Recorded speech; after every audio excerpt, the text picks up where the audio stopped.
Welcome into the Locked On Knicks podcast. Gavin Shaw, Alex Wolf. Today we talk for the last time in 2023, and you know what that means, Alex. New Year's resolutions. We are going to get into whether the Knicks need to make some major rotation trades. Does RJ Barrett need to be traded? And could a backup center and more threes for Jalen Brunson salvage the Knicks season? All that and more right now on Locked On Knicks. You are Locked On Knicks, your daily New York Knicks podcast. Part of the Locked On Podcast Network, your team every day.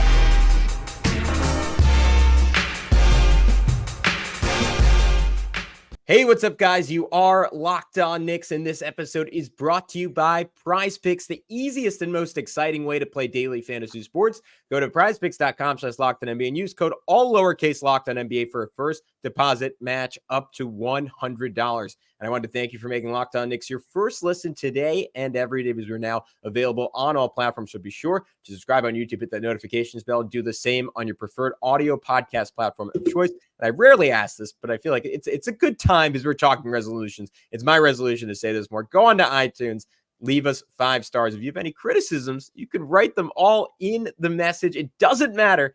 I don't care what you say about me, as long as you give us 5 stars. But who's talking to you? I'm Gavin Shaw, pretending to be a little bit more of a secure person than I am, and a play-by-play broadcaster. He is Alex Wolf, editor-in-chief of The Strickland, the greatest Knicks website in the whole wide world. You can check out all their work on all forms of social media at thestrick.land. Alex, we are talking New Year's resolutions today, things to change heading into 2024. And I feel like the timing is right, because if you follow any number of people who cover this team, if you get replies from lots of fans, as we do on Twitter, it feels like something snapped last night and maybe even flipped on RJ Barrett with how poorly he was playing into the second half of that game. And then the moment where Immanuel Quickley, who was playing spectacularly well, was benched for him down the stretch of the game. It feels like people are maybe more than they were in the past, or perhaps I'm just speaking for myself, ready for a change. And I think that's where we're going to start shifting the rotation. And maybe the more positive way to frame it is just more minutes for Immanuel Quickley. Yeah, I think so. I'll throw it out there first with the Quickley stuff and a couple numbers I pulled, and then I'll let you give your thoughts on the updated starting lineup that could potentially go out there and do a lot better. But I just think they got to play Immanuel Quickley more. I mean, I don't understand how he's, I noted this, that Mike Breen had noted this, and, it's now starting to sort of trickle into like the public zeitgeist of the Knicks this year, whatever. But like Quigley's playing 5 less minutes per game this year than he did last year. And we were even thinking last year that he maybe wasn't playing enough minutes, just like we thought his previous 2 years in the league prior to that. Like every single year, this just seems to come up where it's like, this guy is clearly affecting winning on both ends of the floor, and he can absorb bad shooting nights because he does so much other stuff well. And everything just seems to work better when he's on the floor, thanks to his communication, his defense, and his ability to orchestrate plays, his ability to handle the ball or not handle the ball. I mean, everything points to Immanuel Quickley playing more. But if you don't want to take my word for it, let's look at some of the numbers. So he's in the 87th percentile for a combo guard and on-off in the NBA per cleaning the glass. He's plus 10.5 points per 100 possessions, or the Knicks rather, plus 10.5 points per 100 better with Immanuel Quickley on the floor versus him being off the floor. But then let's just look at some two-man units. So I pulled these from NBA stats. Brunson and Immanuel Quickley as a two-man unit is plus 11.5 per 100. Randall and Immanuel Quickley is plus 11.4 per 100. The lowest of his potential starting teammates is RJ Barrett. So let's just assume that, the Knicks don't go wholesale change and they just say, let's move Immanuel Quickley in for Dante DiVincenzo. Even if they just do that, lowest guy with him as far as net rating is RJ with a plus 8 as a two-man unit. So literally no world where any of the guys that he plays with in the starting lineup is anything less than a success. Also, if you want to talk about Josh Hart, he was right behind Brunson and Randall as far as best fits with IQ. I think it was at like plus 10.5 or something like that. I didn't write that one down because he's not a starter, but it just kind of doesn't make any sense anymore not to play him full-time minutes and give him an opportunity to play 25 to 30 to even 35 minutes a night some nights. I feel like I can't remember the last time, short of injuries, that he crossed like 30 to 35 minutes. And that seems unacceptable for a player that is affecting winning as much as he is. And not even just against the other team's backups. So it's not like he's doing all that damage just as a guy who's playing with bench units. He's doing that to close games. He's doing that in crucial stretches of games with other players on the court that are, the other team's best.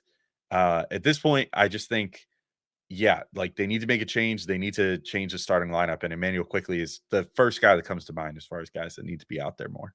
Yep, I said it last night. It was kind of buried in our third segment. So for people who didn't listen that long, I'm just going to throw the graphic up on the screen. The lineup of Brunson, Immanuel Quickley, Josh Hart, Julius Randle, Mitchell Robinson, which would be my ideal starting lineup, a plus 33.5 net rating this year. That is in the 97th percentile of all lineups, not all starting lineups, but just all lineups that have played in the NBA this season. The current starters, Brunson, DiVincenzo, RJ, Randle, Ihart, have a minus 0.5 net rating. That is obviously far worse. In fact, it's 34 points worse per 100 possessions. Some great math on my part. And they're in the 38th percentile of all lineups in the NBA.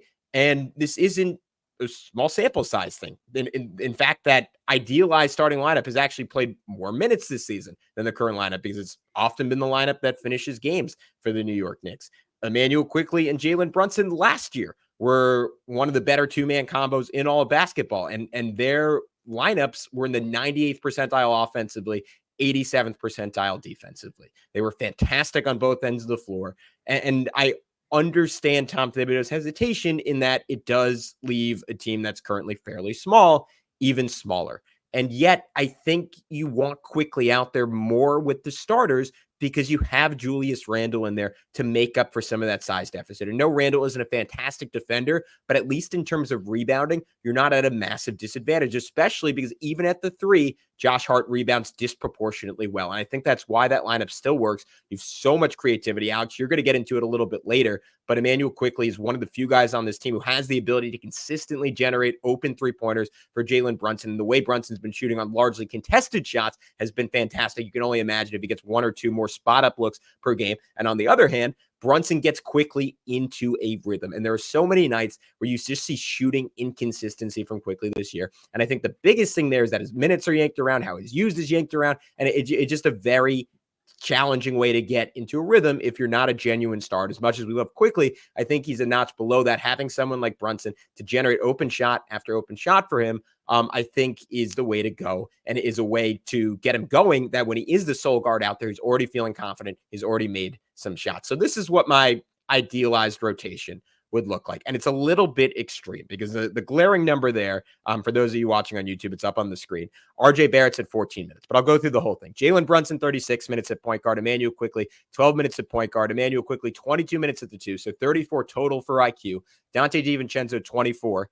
At small forward, Josh Hart plays 14. Grimes plays 20. RJ plays 14. Julius Randle plays 35 minutes at the four. Hart plays 13 at the four. So that's 27 minutes total for Josh Hart at the four. Isaiah Hartenstein at the five, 33 minutes. And then Gibson, Sims, or a backup that they'll trade for, we'll talk about that next segment, gets a total of 15 minutes. So, Alex, I have some more thoughts on why this makes sense, but I don't want to talk for 20 minutes. So I'm going to toss it back. How does that sound to you? Am I being too harsh? Am I being too reactionary? Is that too extreme on RJ Barrett? I think if you're looking at it from a pure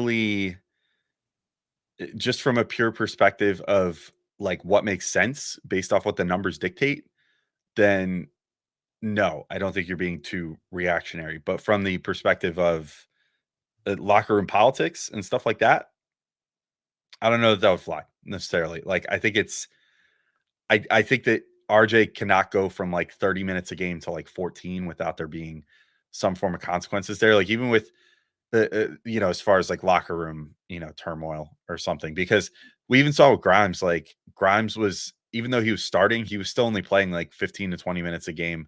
Basically all that moving him to the bench did was just give him an opportunity to shine more. Whereas with RJ, this would feel definitively like punishment, which could rub him the wrong way, could rub the rest of the team the wrong way. I would maybe even just flip-flop like his and Grimes's minutes for now. And I think that Grimes has been making the most of his minutes, but maybe Grimes can steal a couple extra minutes from DiVincenzo or whatever too, because I don't think DiVincenzo cares about playing 15 to 20 minutes because it was kind of what he was signed to do. So if you ultimately end up with Grimes slotting into some of those backup 2 minutes instead of Dante, RJ ending up with some more of those backup small forward minutes behind Josh Hart. And then also if you could work RJ in as the backup 4 from time to time too, potentially, like where you would normally insert Josh Hart, instead insert RJ Barrett, for Julius Randle, and have him play the backup 4 a little bit. Maybe that solves that a little bit, keeps the locker room politics tight. Because otherwise I think it's also going to be kind of hard to, I guess Grimes would sort of fill that void to some degree, but like I feel like just having Randle and Hart play the 4 position nominally could be a little difficult too. And that would give you an opportunity to potentially throw RJ out there in a position that would potentially benefit him more, being the nominal 4 out there. Because most of the time when he and Hart haven't worked, it's because they're out there as like the 2-3 combo, which doesn't work for them because there's not enough shooting. But perhaps with RJ out there as the nominal 4, he gets to take advantage of some bigger defenders on the perimeter and get all the way to the hoop and, hopefully draw some more fouls, stuff like that. So I guess we'll see. But yeah, all in all, I like the idea. I would be happy with just Immanuel Quickley getting put in there first and then going from there. But I think it's a difficult dance to try to move 2 guys out of the starting lineup and especially move a guy like RJ that they've invested a lot of time and money into that small of a role that quickly. Yeah, I have some more thoughts and a little bit of pushback, but before I do that, I want to get into talking about our buddies over at PrizePicks. So you might be asking at home, what is PrizePicks? That's a very fair question. I'm going to tell you, PrizePicks is the largest daily fantasy sports DFS platform in North America. We're the easiest and most exciting way to play DFS is just you against the numbers instead of battling thousands of other players, including pros and sharks. You pick more than or less than on 2 to 6 player stat projections and watch the winnings roll in. PrizePicks has this really cool feature where you get to play along celebrities like rapper Meek Mill and comedian Andrew Schultz. You can now find that option in community plays under the promo tab of the app to view entries for some of the biggest names in the PrizePicks community each and every week. But this one is the real kicker for me. So I don't know about you guys. I've never had a bigger frustration in my life than really putting time and thought into a DFS pick, trusting the numbers, trusting the analytics. Those are kind of the same thing, but basically just I've invested a lot of time in information gathering and I'm confident I made the right decision. And then the game starts and my guy gets off to a fantastic start. Let's just say, I don't know, for example, Jamar Chase has to go over 100 yards. He's 70 yards in the first quarter. And then he gets injured. And all of a sudden my great investment, my genius play just goes to waste. And it was only because of bad luck. That's not an issue on PrizePicks. They offer a reboot policy so that your entries stay in play, even if one of your players gets injured. For football and basketball games, if your player exits the game in the first half and does not return the second, that player is rebooted. PrizePicks is the only daily fantasy sports platform with an injury insurance policy. So go to prizepicks.com/LockedOnNBA and use code LockedOnNBA for a first deposit match up to $100. Again, that's prizepicks.com/LockedOnNBA. Use our code LockedOnNBA for a first deposit match up to $100. PrizePicks, it's daily fantasy sports made easy. All right, so not a major pushback because you mostly agreed with me, so it would be weird if I did that. But I don't get why we cater to RJ Barrett at this point. I don't know why we care if RJ Barrett is upset at this point. I care in the sense that he seems like a great dude and a great teammate, and I want his career to go as well as possible. But from a Knicks perspective, like if that ruffles some feathers, so be it. Like I just don't think this guy has earned his role necessarily ever on this team. And that's not to say he hasn't had some really good games. He hasn't had some really good moments. He undeniably stepped up in the playoffs last year when they really needed it for Immanuel Quickley. And of course, Julius Randle going out for a while. So is there some equity there? Yeah, but I think the bulk of it is just him living off of being the number 3 pick in the draft. And he's consistently been like the worst Knick in terms of impact metrics for his entire career. Like it's not a fluke at this point. And the stuff you wanted to get better at, he's not getting better at. Like our buddy Jonathan Macri just pointed this out in his newsletter. RJ's approaching 10,000 career minutes. Like I know he's still young. I think there's a lot of room for him to get better. I think on a different team where he has the ball in his hands like a little bit more and he is shooting all around him, could he shine? Could he look really good? Yeah, probably. Like we even saw in the second quarter the other night. I thought he was amazing in the second quarter. Like there are moments, there are contexts where he's really good, where he's really successful, but he just doesn't do enough stuff well. And he just hasn't really improved on his weaknesses since he was a rookie. And at a certain point, why am I putting him out there over Immanuel Quickley, who's certifiably awesome on both ends of the floor? Why am I putting him out there over Dante DiVincenzo, who's been the best three-point shooter in basketball since something like November 11th? That's another Macri stat. It's a great one. He's shooting 50% since then. Why am I putting him out there over Grimes, who at the very least is going to make threes and is going to make plays defensively? Like RJ's value is that he crashes the paint and he creates havoc. And that does have value in backup units, but I honestly think somewhere around 15 to 20 minutes, that's like the right deployment of that. And he can be a fixture for those minutes, but I don't think he should be out there for more because the shooting is just terrible and it really impacts an offense that otherwise has been transcendent. And the defense is fine, but against like big players, like it's non-existent. Like he doesn't affect those guys. So I'd rather just have someone out there like Grimes, who I think can do that a little bit. Well, I don't have too much to add to that. I mean, other than just, I pretty much agree with it. I don't know what he's done to earn the protection other than being drafted third overall, but that does get you a long way in this league. And you look at plenty of other guys that have been similar to RJ, like Andrew Wiggins comes to mind as a guy that just kind of floated on the reputation of being a number one pick for a while. And granted, he figured it out later in his career, and I hope RJ does too. But, I guess we'll see how that goes. But Gavin, I want to move to our second New Year's resolution here, which we were in lockstep with, which we pretty much were in that first segment too, because playing IQ more basically equates to changing the starting lineup. But we both think the Knicks should trade for a backup center. And we both wrote this independently because we were both thinking it. I think everybody should be thinking it. And if you're not, I don't know if you're watching, but like they definitely need a better backup center if Mitchell Robinson is out for the entire season. I really want to, so I will say this so that we make sure to get to this in a second, because I think this would be very intriguing to me. But like you asked at the end on our notes here, would you trade RJ for a center? And that sort of piggybacks of what we were just talking about a second ago. There's a couple names I could think of, but I'll just very quickly go over my like easy names, guys that would hopefully be pretty attainable. I think like Bismack Biyombo would be pretty attainable. He's like exactly Tibbs's type of player. He's getting some minutes for Memphis, but even with John Morant kind of propelling them and, making them more what they were last year, they were in such a huge hole to begin with that they might just say, fine, for a backup center, you want to give us literally anything, we'll take a couple second round picks or something just to load up the war chest a little bit this year. And the Knicks have plenty of those. Mike Muscala intrigues me. He's not shooting as well this year, but he's a 37% three-point shooter on good volume for a backup, especially backup big in his career. So he won't give you that one-to-one replica of what you get in the starting lineup, but he could also potentially play with Isaiah Hartenstein sometimes as the 4 against some bigger teams, which I think is intriguing. Gives you finally a guy that can sort of be a 5 or a 4 so that you can either play super big, which is necessary sometimes, I think, or, play a little smaller and sacrifice a little bit on defense, but just go 5 out for times with Muscala out there.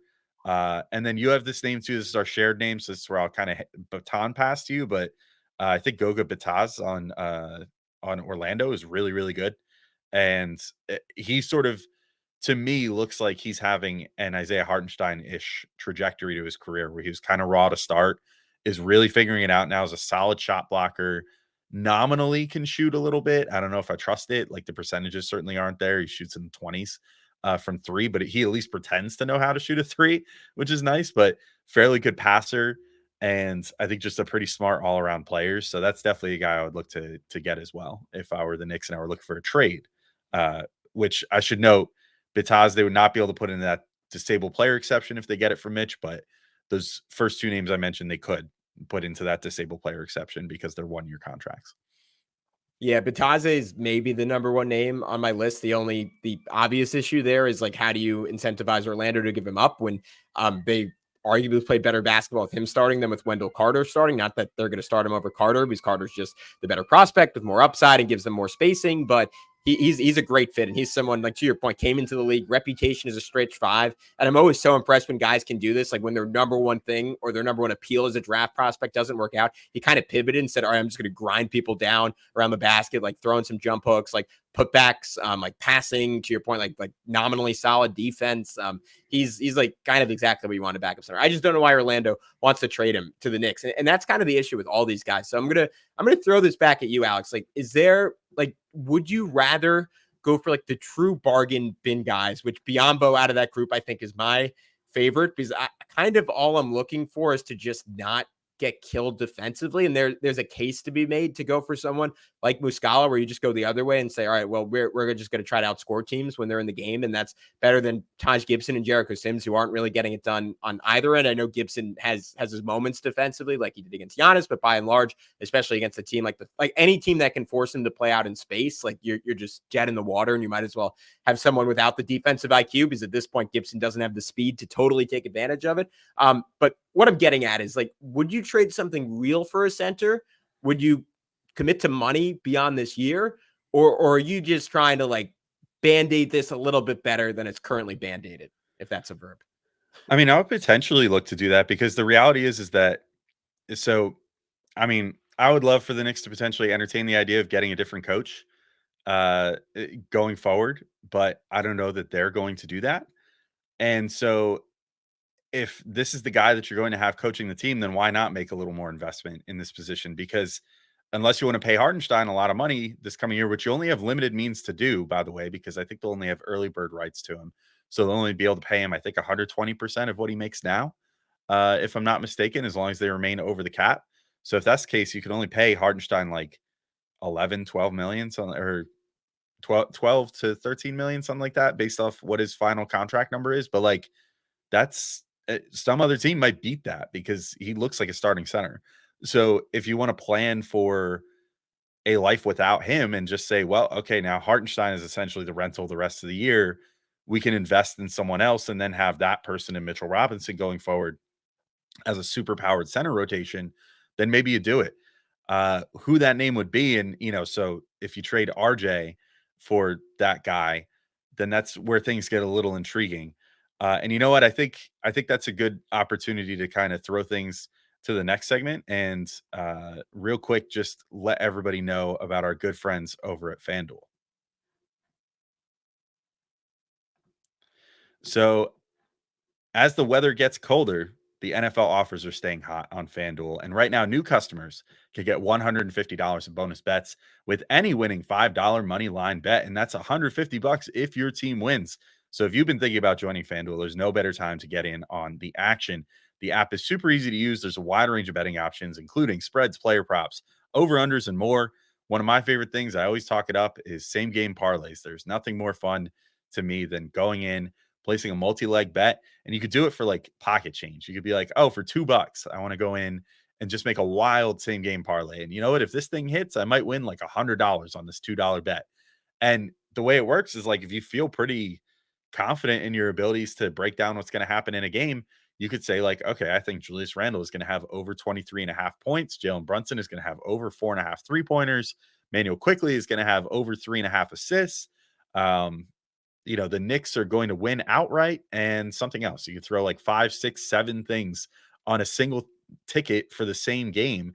And instead of only turning your $2 bet, if you just bet that Julius Randle position, you'd maybe win like $1 or something like that. It puts all those things against one another and multiplies how much you could potentially win, and then gives you a much larger payout. So it's a lot of fun. Same game parlays are my favorite thing on FanDuel. So visit FanDuel.com/lockedon, and you can keep up with the NFL season and, of course, the NBA season. FanDuel, they are the official partner of the NFL. All right, we're back in, Gavin, and I wanted to address like 2 names that came to mind when I was thinking about potentially trading RJ for a center. One of them, I don't know how realistic it is, if I'm being completely honest, because they're playing really well. Indiana Pacers, the guy that the Knicks have perpetually been linked to, Miles Turner, since forever. I think there is a world, excuse me, where it's okay, Alex. could potentially get traded for, step in and start this year, move Isaiah Hartenstein back to the bench. He finally gives you that multi-dimensional look, that 3-point shooting at center, while not taking away anything that Tibbs loves about the center position on the defensive end. He's still a rim protector. He still rebounds fairly well for his size and everything. I think Turner would be a great potential guy to look at. And honestly, if you could tell me that the Knicks could more or less trade RJ straight up for Miles Turner, it would be a little painful, but I'd be like, you know what? At this point, I think they have the depth to absorb losing RJ. And, would still have Grimes, still have Quickley, still have DiVincenzo, still have Hart. It wouldn't bother me too much because I think that adding Turner could potentially add an entirely new wrinkle to this team that I wouldn't say desperately needs one, but definitely it would be helpful to have that extra wrinkle, as it is for any team, to be able to have a guy that can shoot the 3 out of the 5 spot. The other team with a guy that I think would be interesting to look at, and this maybe is a little more doable, is the Nets with Nick Claxton. And he is, from what I can tell, as long as Basketball Reference has this right, he is on the last year of his deal.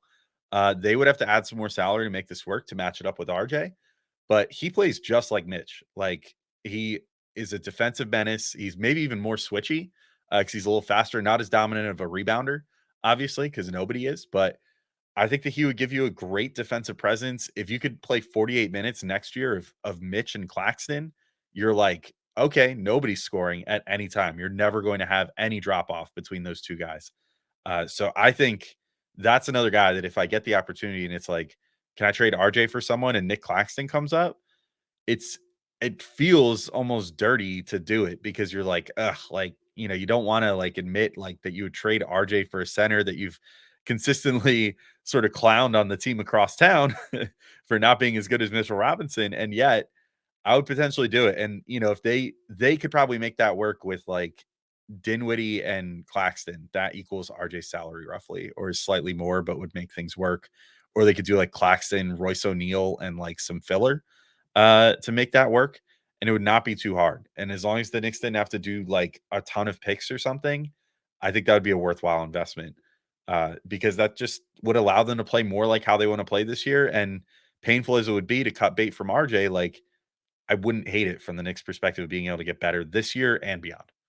Yeah, Alex, I hear you. I guess my follow-up question would be, are you keeping Mitchell Robinson? Are you trading Mitchell Robinson in this scenario? Because I think if you get Turner, you're almost committing to a style rebrand. And it's an interesting dilemma in the sense that we're getting a long view at what this current version of the Knicks is like without Mitchell Robinson. They're one of clear-cut one of the best offenses in basketball. They don't miss his offensive rebounding quite as much as you expect, because I think that's essentially made up for by the extra spacing and shooting that comes with that, and playmaking from Hartenstein.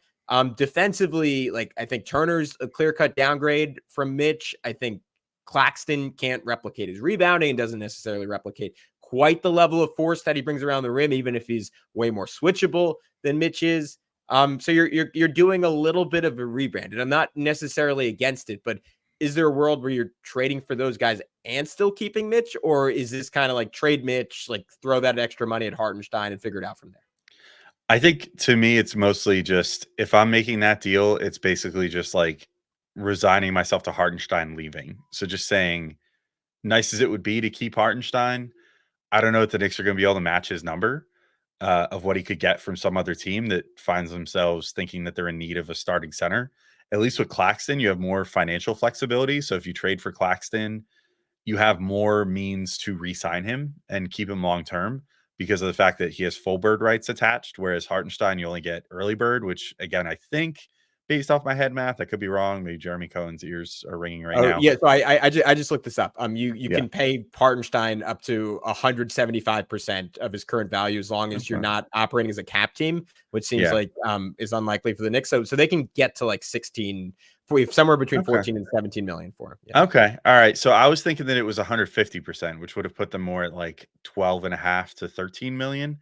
So maybe you can make that happen then, in which case maybe then you do entertain moving on from Mitch if things work really well. I just think if you ultimately let Hartenstein go and you commit to like a guy like Claxton, for example, then you're sort of just being like, all right, well, what we had in 20 to 21 with Nerlens Noel and Mitchell Robinson, what we have now with Hartenstein and Mitchell Robinson, it's like you have two starting caliber guys essentially that you can play. I guess it all just depends on if they feel confident that they can just re-sign Hartenstein this coming off season. I feel like I'll be less inclined to use RJ towards that and more inclined to keep RJ for that bigger move, where you can hopefully talk some team that's looking to offload a star into RJ as like the hope to sell their fan base or whatever. But if you're pretty confident that you're not going to be able to keep Hartenstein, then I think I would say I'd be more open to trading RJ for a guy like that.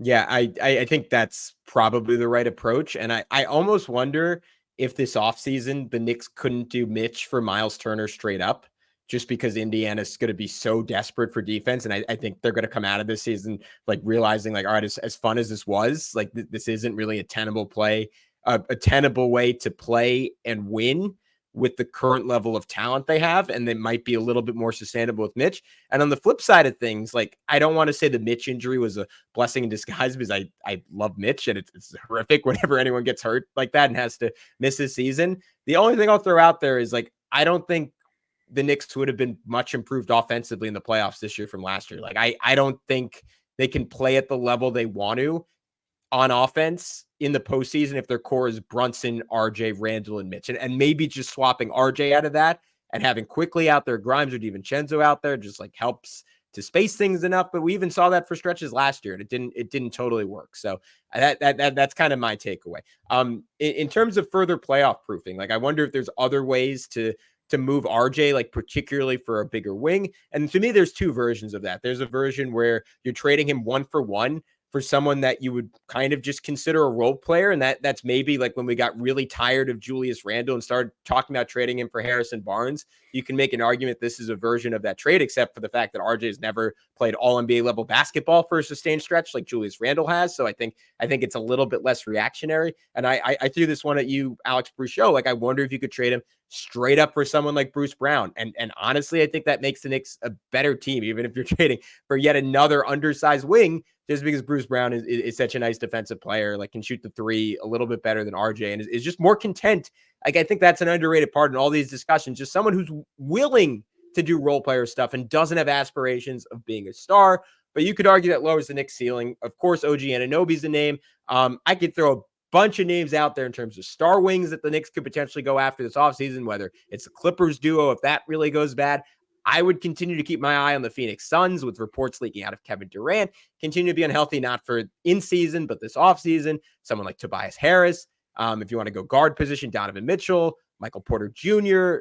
Is a wing, Brandon Ingram, Herb Jones, Dyson Daniels. The Pelicans have a glut. Tari Eason not playing as much as maybe he thought he would in Houston. That is a mix of stars and role guys. I guess this is more of a generic resolution that I don't mind them trading RJ Barrett, and I want them to get, first of all, bigger on the wing, but if they can't get bigger, just have a guy who's willing to play a little bit of a smaller role.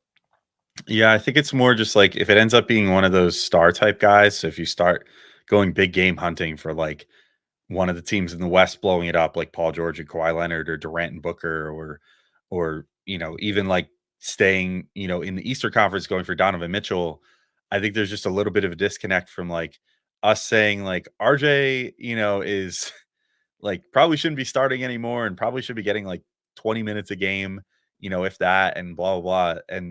And then turning that into like, yeah, but like this, he could also be the centerpiece for this trade for this team that has a big star. Yeah, to be clear, I don't think he'd be the centerpiece. I think he would be like a contract in those types of trades. But yeah, and that just kind of makes me think like how much more are they gonna have to give up at this point if RJ is like the big salary chunk in there? Like, is it RJ plus Grimes then going into the final year of his contract because they don't want to pay him, plus like every draft pick that they have, plus like something else? It starts to get to like dangerous levels of like, you better get this right or else you're screwed kind of trades. So I do not totally hate the idea of going for someone that's more of like a role player type dude, though. Like if they would be able to make some sort of deal for OG Anunoby and just include like a pick or something, or like 2 picks, maybe like one of the protected, one of their own unprotected, like this year's unprotected or something for OG Anunoby, I could talk myself into that. And I think the Raptors could talk themselves into that because they'd be like, well, get this kid back to his home city, put him in a young core situation where there's going to be no expectations. We're already bad. So like, what are we going to do? Just get a little worse? Like, it doesn't matter. and let him grow with Scotty Barnes. Hopefully they develop into something. And the Knicks then can say, well, we're comfortable paying OG Anunoby as long as things work out well this year is exactly what we need. I talked about it during the OG or during the Raptors game where I was like, man, I see the vision. Like I see the vision more now than ever after we saw him play against the Knicks, even if it wasn't even his best game. Like I could see where that would work so well for the Knicks and potentially put them where they want to be and still leave a little bit of powder dry for if they're able to pull some sort of big deal for Donovan Mitchell or something at a later date. So I like that idea. I'm going to just throw my last resolution out there. This one's pretty easy. It's somehow find even more 3-point attempts for Jalen Brunson. You talked about this a few weeks ago when you were like, when we were talking about like bold predictions, and you were like, I think Jalen Brunson could go even higher with 3-point shooting. And I think he'll end as one of the best 3-point shooters in the entire NBA by the end of the year. And with like, what'd you say, top 3 in makes or top 4? Top 5. Makes? Top 5. Top Yeah. 5. Yeah. So like, I think he could do that. And I think if they bring this all full circle, if they make that change to put Immanuel Quickley in the starting lineup, I think you could find Jalen Brunson for a lot more spot up attempts. I'm just going to throw a few numbers out there real quick. So Jalen Brunson's shooting 48.6% on 2.3 spot up attempts per game, which is a crazy good percentage, almost 50% on shots where he is not pulling up and self-creating, where instead it's just spot up attempts where he gets the ball and shoots it. 50%. You're not going to find that from too many players. Among point guards, he's in the 97th percentile in overall 3-point percentage at 46%, 94th percentile in non-corner threes at 45%, and 82nd percentile from the corners at 53%. He shoots 53% from the corners. And yet, for all that, he's only in the 27th percentile in 3-point frequency among point guards, and is only taking corner threes 3% of the time, which is the 22nd percentile among point guards. So give him more of the shot that he's hitting a lot. Give him more corner threes. Let him find his way to the corner more often. Let him even just be at the top of the break more often and get that swing pass and be the guy that the ball lands on. And not only does that put him in a position to take easier shots he's clearly very good at based off the numbers, but it also gives him an opportunity to rest his legs a bit, to not have to be the driving force of the offense for a few plays. And if you start Immanuel Quickley with him, you open that possibility up so much more, because that is like the one guy that everybody else on the team trusts to handle the ball other than Jalen Brunson on a consistent basis. Because even Julius Randle doesn't get that many like bring the ball down the floor opportunities anymore like he did 3-4 years ago. So yeah, that's basically where I'm at. It's pretty simple. I mostly just wanted to bring up those numbers and be like, for as great as he's been from 3 and as many attempts he's taking and as many as he's making, he could do even more. And I think it would be smart to try to get him almost 10 3-point attempts per game at this point. Like, just let it rip. If he's going to keep shooting this well, let him stop shooting that well before you stop feeding him as many attempts as humanly possible. Yeah, I don't know how well it would translate from one person on a podcast, but I want to start a slow clap because I'm 100% on the same page as you. And only thing I'll add to further my own agenda on your point is that I think throwing Josh Hart into the starting lineup creates even more of those opportunities, because he's kind of the one guy on the Knicks who routinely creates a fast break out of thin air. The other guy who does that sometimes is Immanuel Quickley, and those are generally the opportunities where Jalen Brunson is going to get open threes, because teams are pretty conscientious at this point about guarding him in the half court, because he is one of the best 3-point shooters in the world. So those are our New Year's resolutions. Next time we talk to you guys will be for a double game recap in 2024. So happy New Year's Eve. Hope you get a chance to spend it with all your loved ones. Thank you so much for spending so much of 2023 with us. We really do appreciate it. And we hope you'll tune in all the time, every day, ideally, in 2024. But until then, he's Alex. I'm Gavin. We'll talk to you very, very soon on Locked On Knicks.